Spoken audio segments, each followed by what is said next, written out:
ধন্যবাদ আপনাদের সকলকে।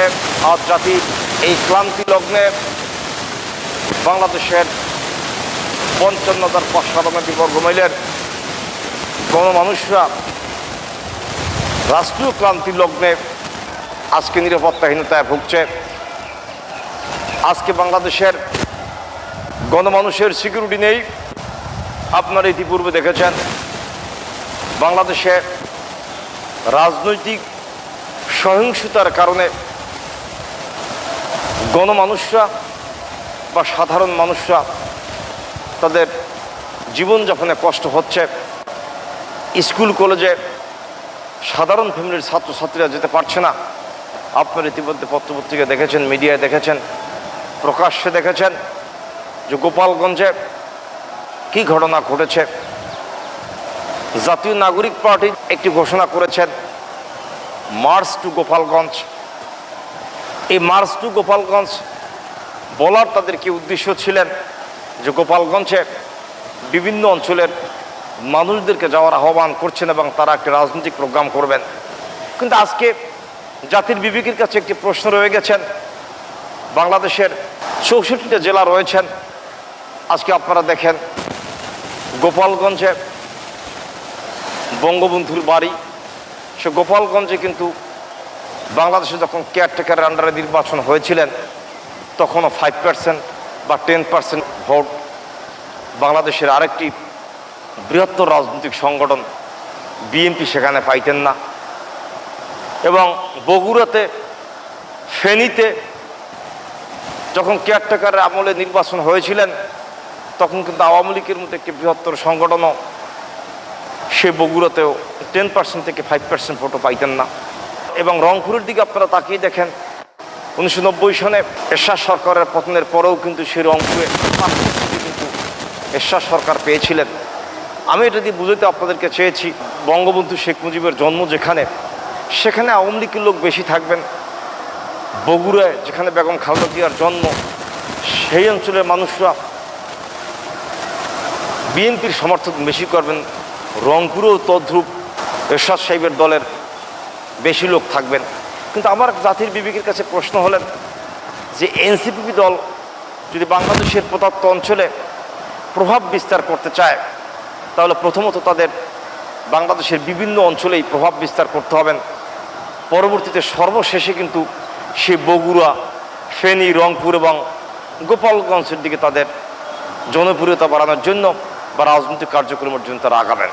কিন্তু এক্ষেত্রে কিন্তু সম্পূর্ণ একটি ব্যতিক্রমধর্মী, বাংলাদেশের এমন কোনো জেলা নেই যেই জেলায় এই এনসিপি রাজনৈতিক সংগঠন 500 থেকে 1000 ভোট ফেয়ার নির্বাচন হইলে পাইবেন, এরকম কিন্তু জেলা বাংলাদেশে নেই। বা যেখানে এমপি মনোনয়ন যারা নিয়ে থাকেন সেই এমপি ক্যান্ডিডেটরা কিন্তু এনসিপির কোনো কনস্টিটুয়েন্সি থেকে 500 থেকে 1000 ভোট পাইবেন, সেই ধরনের অবস্থান বা সে ধরনের জনপ্রিয়তাও তাদের এখন কোনো সৃষ্টি হয়নি। অথচ তারা এই রাজনৈতিক সংগঠনটাকে ওপেন করার সাথে সাথেই গোপালগঞ্জে মার্চ টু গোপালগঞ্জ বলে তারা সেখানে এগিয়ে যাচ্ছেন। এই পর্যায়ে গোপালগঞ্জের সাধারণ মানুষরা বঙ্গবন্ধুর জন্মস্থান বিধায় বা শেখ হাসিনার জন্মস্থান বিধায় সেই অঞ্চলের মানুষরা তীব্র এবং তীব্রতরভাবে ক্ষেপে উঠেছেন, আমরা যেটা অনলাইনে দেখেছি। এবং এনসিপির নেতৃবৃন্দরা কিন্তু গোপালগঞ্জে বসে তাদের মিটিং কার্যক্রম চলাকালীন সব বক্তব্য দিয়েছেন যে বাংলাদেশ থেকে আওয়ামী লীগের রাজনীতি কবর করতে হবেন। এই ধরনের উস্কানিমূলক বক্তব্য তার ফলশ্রুতিতে কিন্তু আজকে গোপালগঞ্জে যে সহিংস পরিবেশ হয়েছেন, যে সহিংস পরিবেশ বাংলাদেশের গণমানুষরা আশা করছেন না।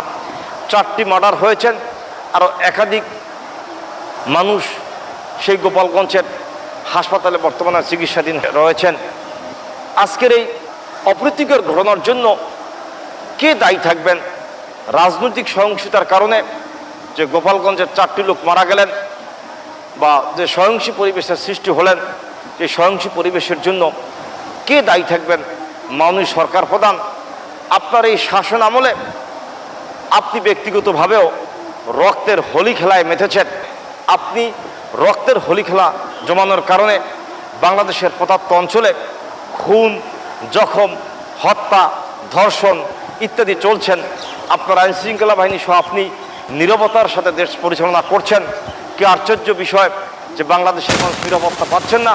একটি নতুন সংগঠনকে আপনার মদতে প্রতিষ্ঠিত করে আপনি বাংলাদেশ থেকে আওয়ামী লীগকে বিতরিত করতে চান, আপনি বিএনপিকে বিতরিত করতে চান। আজকের এই প্রেক্ষাপটে বাংলাদেশের প্রদত্ত অঞ্চলে আওয়ামী লীগ এবং বিএনপি, বাংলাদেশের এই দুই সংগঠন কমপক্ষে 90% লোক বাংলাদেশে আওয়ামী লীগ এবং বিএনপি সংগঠনের সাথে সংশ্লিষ্ট রয়েছেন। কিন্তু আপনি এদেরকে বিতরিত করে এই দেশ কীভাবে চালাইবেন? 11-11-এর সময় আমরা শুনতে পারছিলাম আপনি 2- ফর্মুলা দিয়েছেন। আজকে আপনি কি বাংলাদেশে পুনরায় আবার কোনো 2- ফর্মুলা নিয়ে দেশ পরিচালনা করছেন কিনা? আমার আপনার কাছে বক্তব্যটা হলেন যে আপনি রাষ্ট্রকার্য পরিচালনায় আছেন, যে সহিংস পরিবেশ বাংলাদেশে চলছে, এই সহিংস পরিবেশকে কন্ট্রোল করা আপনার দায়িত্ব ও কর্তব্য। গোপালগঞ্জের যে ঘটনা, সেই ঘটনাকে বিশ্ববাসী দেখেছেন। আজকে যারা মৃত্যুবরণ করেছেন, যে সহিংস পরিবেশ হয়েছেন, যারা হাসপাতালে রয়েছেন, এই জন্য কারা দায়ী রয়েছেন? আপনি এনসিপি দলের প্রতিষ্ঠাতা, পরোক্ষভাবে আপনি রয়েছেন, সে বিষয়ে আমার কোনো বক্তব্য নেই। রাজনৈতিক সংগঠন আপনি কাউকে দিয়ে প্রতিষ্ঠিত করতেই পারেন, কিন্তু বাংলাদেশের 64টা জেলার মধ্যে এই এনসিপি দল তো এমন কোনো জেলা বাংলাদেশে নেই, বা যেই জেলার কোনো নির্বাচনীয় এরিয়ায় 1000 থেকে 1500 ভোট পাবেন এরকম কোনো এরিয়া বাংলাদেশে নেই। কিন্তু যদি তারা জনসম্মুখে এসে জনপ্রিয়তা অর্জন করে অদূর ভবিষ্যতে তারা রাজনৈতিক কর্মকাণ্ড করতে চান, প্রথমত তাদের এই যে বাংলাদেশে চিহ্নিত করা 3-4টি জেলা রয়েছেন, বগুড়া, ফেনী, গোপালগঞ্জ এবং রংপুর, এই অঞ্চলকে মাইনাস করে প্রথমে বাংলাদেশের বিভিন্ন অঞ্চলেই তাদের কিন্তু জনপ্রিয়তা অর্জন করার জন্য এগিয়ে যেতে হয়। ব্যক্তিগতভাবে আমি এনসিপি দলকে স্বাগতম জানাই। আপনারা ইয়ং মানুষ এবং আপনারা যদি রাজনীতি করেন, এদেশের আমল পরিবর্তন করতে পারেন, এই দেশের রাজনীতি যদি আপনারা পট পরিবর্তন করে আপনারা যে জনপ্রিয়তা অর্জন করে এদেশকে সুষ্ঠুভাবে পরিচালনা করতে পারেন, সেজন্য আপনাদেরকে ধন্যবাদ দেই। কিন্তু আজকের এই প্রেক্ষাপটে আপনারা গোপালগঞ্জ থেকে আওয়ামী লীগকে উৎখাত করার জন্য মার্চ টু গোপালগঞ্জ এবং ওই অঞ্চলে বক্তব্য দিয়ে আপনারা বলছেন আওয়ামী লীগের রাজনীতিকে বাংলাদেশ থেকে কবর দেওয়া হবে। এ ধরনের উস্কানিমূলক বক্তব্য দেওয়ার কারণেই কিন্তু গোপালগঞ্জের যে সহিংস পরিবেশ সৃষ্টি হয়েছেন, এই সহিংস পরিবেশের জন্য কে দায়ী থাকবেন সে বিষয়ে কিন্তু আজকে বিচার্য বিষয়। আমি সরকার প্রধানকে উদ্যোক্তা আহ্বান করব, আপনি সকল প্রকার হিংসাত্মক পরিহার করে সমগ্র বাংলাদেশের আইন শৃঙ্খলা কন্ট্রোল করে আপনি নিরপেক্ষভাবে দেশ পরিচালনা করার জন্য আপনাকে উদ্যোক্তা আহ্বান করছি। এবং বাংলাদেশে যে রক্তের হোলি খেলা আজকে মেতেছেন, এই রক্তের হোলি খেলার জবাব ভবিষ্যতে বাংলাদেশে আরও প্রখর আকার ধারণ সৃষ্টি করতে পারে। আজকের এই প্রেক্ষাপটে আমরা বাংলাদেশের পত্রপত্রিকা এবং মিডিয়া খুললে কিন্তু দেখতে পাচ্ছি বাংলার মানুষ আতঙ্কে আছে। এবং আপনি সরকার প্রধান হিসেবে যে সমস্ত কার্যক্রম আপনার সরকারের মাধ্যমে হচ্ছে এবং আজকে দুর্নীতি হচ্ছে, আপনি তাকেই দেখুন দুর্নীতির সংখ্যা আপনার সরকার আমলে কীরকম চলছে। সমগ্র বাংলাদেশি বিভিন্ন অঞ্চলে রক্তের হোলি খেলায় মেতেছে। আপনাদের এই রাজনৈতিক সহিংসতার কারণে গণমানুষের এবং সাধারণ মানুষের জীবন বিপন্ন হচ্ছে। আপনারা এই রাজনীতিতে সহিংস পরিবেশ থেকে দূরে থাকুন এবং এই রক্তের হোলি খেলা জমানোর পূর্বে এই বাংলাদেশের শান্তি শৃঙ্খলার রক্ষার জন্য আপনাকে উদ্যোক্তা আহ্বান করে আমি আমার সংক্ষিপ্ত বক্তব্য শেষ করছি। ধন্যবাদ আপনার সকলকে। সুস্থ থাকবেন।